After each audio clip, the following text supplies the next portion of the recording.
shoreline is when you have that big boulder, it creates a very small vertical surface. And even so, though some of these guys are staggered, that ice, that wave energy is still going to hit that smaller vertical surface and deflect the energy. It's not absorbing it. The lake's not moving the rocks, it's working around the rocks. And we're still going to see some erosion in these areas, and our wildlife are not going to be able to cross this as well because the energy is being deflected everywhere. It's a very vertical barrier to cross. Super quick. So the rocks in this photo range in size from like 2 to 3 feet. These are really large boulders. And that's really the only size rock that they use for this site. When you have just one size rock and it's really large, you have really large interstitial spaces between the rocks. And as you can see, that black fabric that people love to put the geotextile underneath the rock is coming up because even though they threw that down, it wasn't enough to hold it in place. They don't have a variety of sizes of rock to lower the size of those interstitial spaces, so that sediment is getting pulled out every time the waves hit those rocks. But the simple adjustment from this large rock size to a smaller rock size and a more gentle slope is going to improve your stabilization tremendously. Now, having that low slope, like Aaron talked about earlier, it's going to change your deflection of energy horizontally to vertically, and this is going to be a lot better at absorbing energy because those little rocks, they can move. They can, we're losing that wave energy, the friction, to that vertical deflection. We're not pushing it back out onto our neighbors' properties. We're not pushing it away from the shoreline where it can sweep our sediments away with it. Now, this is a technique that's going to be used in a lot of our bioengineering examples, which we're going to go into now. You can see we've still got that rock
establish. And by the time those plants establish, this biodegradable material has biodegraded away or has been removed, and the plants take over. And like we discussed earlier, we're going to have this buffer region. You've got your chunk of shoreline here that is all going to be held in place, and it's going to adjust with water levels because we've got a little bit of leeway on either side. Another aspect that can be added to bioengineering is woody structure. If you're a fisherman, we call these fish sticks. Fish love them. Aaron's got a good point, or a good story behind this photo as well. But these guys are going to help you absorb that energy. They're going to help develop that native shoreline, get your plants back in. Even if they're not on land, on shoreline, you're going to get your aquatic vegetation as well. Yeah, so we, fish sticks, turtle logs, there's a lot of different names because all your wildlife loves these. This site specifically, you can see that there's water lilies growing on the far side of the photo. There was no aquatic vegetation growing here before these trees were installed. The trees were installed at an angle to shore, which helped slow down wave action as it was coming toward shore, and actually allowed the area to become stable enough that vegetation could establish on its own, which is really cool. So now we're going to talk about, I'm going to come up here so I can read my notes on these, I apologize, our shoreline minor project categories. So again, these are projects where if you meet all the criteria, you can apply for $100. Your application doesn't have to go through a public notice, so it gets processed quicker, and they're considered best management practices for shoreline stabilization. So we're going to start with MP42, replacement of existing seawalls. So we just talked a bunch about how seawalls are bad, right? But even if you have a seawall right now, there are things you can do to improve the site for use. So if you have an existing seawall that is at least 50% functional, you can apply to replace your existing seawall. Some of the different things you have to do within your project to meet this category are, your seawall can only be up to 200 feet in length. Anything larger than that, you're going to have to do the 500 public notice project. The new wall has to be installed abutting, in place, or further inland than the existing seawall, so you can't come out, 2 more feet. We don't want you encroaching in on the lake anymore. Abutting, in place, or further inland than the existing wall. And then you have to install toe stone on a 1-foot vertical to 3-foot horizontal slope along the entire length of the seawall. Now, if you live on a canal, you're parking your boat sideways against your seawall. There's a reason humans process applications, not machines. We'll work with you. Maybe you can install a coir log at the base of your wall to help prevent erosion. But for the most part, we do want to see toe stone installed along the entire wall to help offset that wave energy, to help absorb it a little bit, to help prevent the scour that occurs at the base of the wall. Go ahead and go to the next slide. The other thing that we require for this replacement seawall category is that you install a best management practice. And we have a couple different options, or you can propose your own. The first is that you reduce the length of the seawall by 25%. So in that instance, you would take out, if you've got a 100-foot seawall, you take out 25 feet of your seawall, and maybe you grade the slope back and you make it your ramp access to the lake. Or you would put in rock riprap or bioengineering on that part where you remove the seawall. Another option is to incorporate coarse woody structure. So what we've seen done is people include within their rock riprap, partial or full trees to create habitat for fish, to help fish or other wildlife, to help combat that loss of connectivity between the lake and the water, to help create more habitat. We also allow you to install or maintain a 6-foot wide no-mow zone or native planted buffer strip. That's what's shown on this plan here. That's probably the easiest one to do. It's also really beneficial because it helps filter out if you're using any sort of products on your lawn. Those plants help filter that out before the water reaches the lake. It might also help prevent bees from eating all of your lawn and pooping all over the place. Or, like I said, we'll accept other measures potentially if approved by EGLE staff. So some things that we've seen are people installing turtle ramps or access ramps along the shoreline. A combination, maybe you want to have a buffer zone in only one area and you're like, well, we'll throw a tree over here, we'll do plants over here. We're flexible, we want to work with you. We're basically just looking to improve the site in some way. So that's our minor project category for replacement seawalls. We do also have a minor project category for riprap shoreline protection. Really importantly, this project does not apply to wetland shorelines. So if you have a shoreline where you have a bunch of bulrush growing, cattails growing, rock riprap cannot be used for a minor project category. We would really push you to look into bioengineering. And then again, there has to be evidence of active or ongoing erosion. So if you don't have active or ongoing erosion on site, you cannot apply under this category. Under this category, the riprap has to be placed on a 1-foot vertical to 3-foot horizontal slope. You have to use riprap that consists of natural fieldstone or rock. The maximum length of shoreline you can apply this to is 300 feet. The furthest you can go out into the water under this category is 6 feet. So a lot of times people are like, well, but I've got a 3-foot bank that's eroding. We're going to show you a picture a little bit later of a site where they had a really tall bank that was eroding. And instead of rock riprapping up to the top of the bank, they just put 1 foot high by 4 foot long riprap at the toe, and then replanted the area above that, and that was enough to stabilize the site.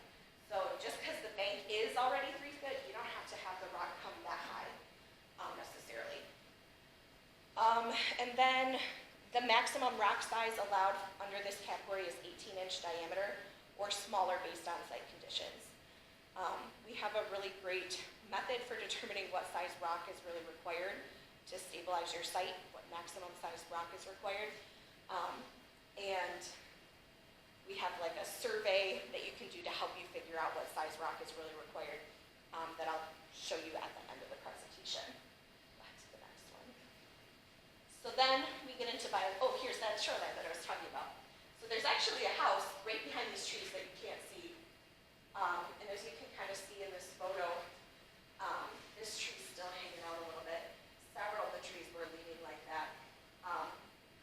And the property owner was really concerned that they were going to lose their house into the water because it's so close and they were experiencing so much erosion. But as you can see, this is really minimal rock riprap that they ended up installing.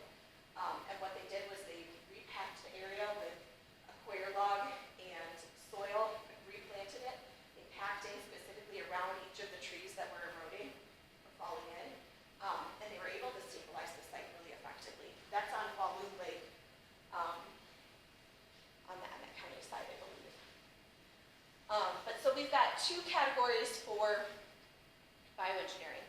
One applies to low energy sites and one applies to high energy sites.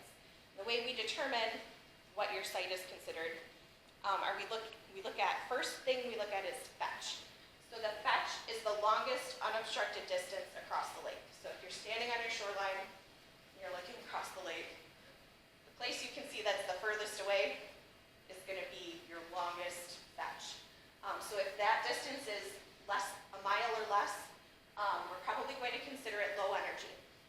Unless, of course, you can show us that you are experiencing higher energy conditions, like maybe your property is next to a marina or a boat launch, so there's a lot of boat traffic. You're getting a lot of wave action or energy occurring at your site. Or maybe your neighbors use wake boats within 100 feet of your shoreline.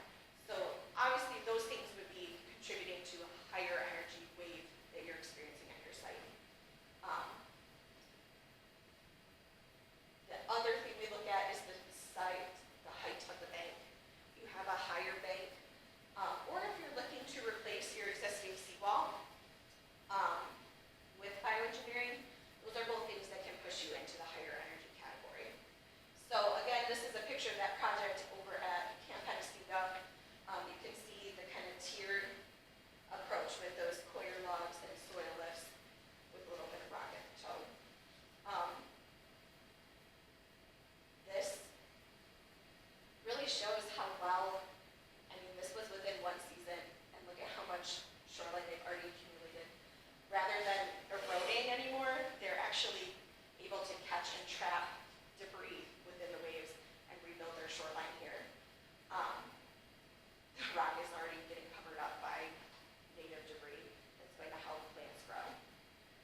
protection, and you scroll down on the page a little bit, it'll give you an option to look at an interactive map. And I'm going to show you a couple of examples of sites that you can find on this interactive map here. So this is what each entry looks like if you go through and you do a bioengineering project and you want to show it off. You can enter into our website and submit photos, and it'll put you up on here too, and it'll talk about who put it in, how much it cost, what it looks like before. So for example, this is a site on Lake Intermediate, and this is what the shoreline looked like beforehand. You can tell that it's obviously eroded quite a bit. We've got these concrete structures that create those vertical surfaces that contribute to our erosion, and they went through and they wanted to do a bioengineering site to stabilize the shoreline. This is what it looked like afterward. This is the site that Erin was just talking about, where she said that it, I think it went in 2011, and this site has done fantastic since. So a couple things I want to point out here is this guy was able to get some of that extra sedimentation in that riprap, and think about if you're a goose, you don't want to cross this stuff to go crap in this guy's yard. It's easier to go into the lawn of the guy next door, right? So this one established really well, it looks really good, and they still have access to the beach. This is another site on Pickerel Lake, and this is what it looked like beforehand. You can see we've got a lot of erosion going on here. They're losing chunks of their shoreline to the lake. After the installation of bioengineering, this is what it looked like immediately afterwards. You can see we've got our rock riprap in here. We've got all sorts of different sizes of our rock, and then we've got our native plantings behind it. Well, after a growing season or two, this is what it looks like, and this isn't a good picture to show you the beach, but this guy actually gained back some beach in front of his shoreline. And Erin tells me, because she took this picture, that this guy liked bioengineering so much, he decided to stop mowing the rest of his shoreline. And simply stopping mowing the rest of his shoreline was enough to have the same effect on the rest of his beach. And he was gaining back beach on the rest of his shoreline after a couple of years. Yeah, so that one's actually also at Camp Petasiga on Pickerel Lake. So we're on the Dog Beach side, if you've ever been up there.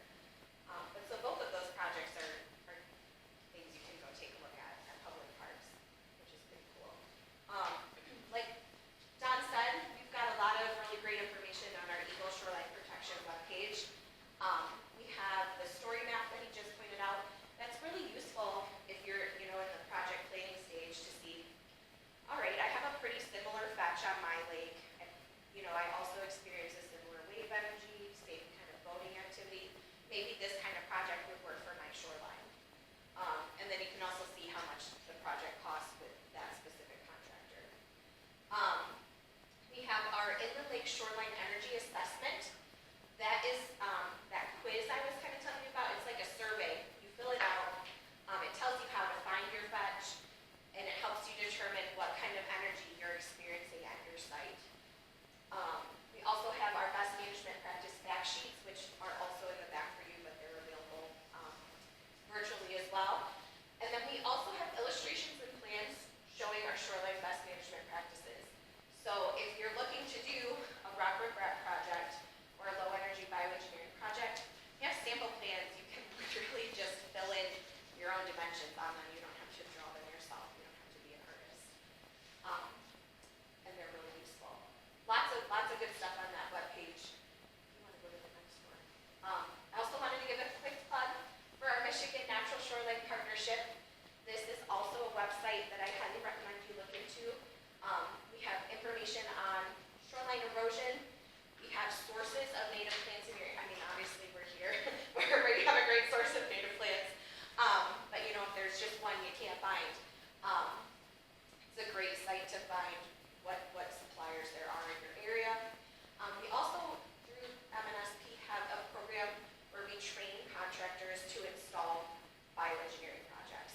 So if you're looking for a contractor who does this kind of work, we have a whole list of people who have been certified by this program to install shoreline stabilization in bioengineering. The other program that's really cool that we have is our Michigan Shoreline Stewards Program. This is also put on in coordination with EGLE, and there's a quiz on there where you can rate your shoreland. It'll go through, you can answer anonymously, you can play with your answers,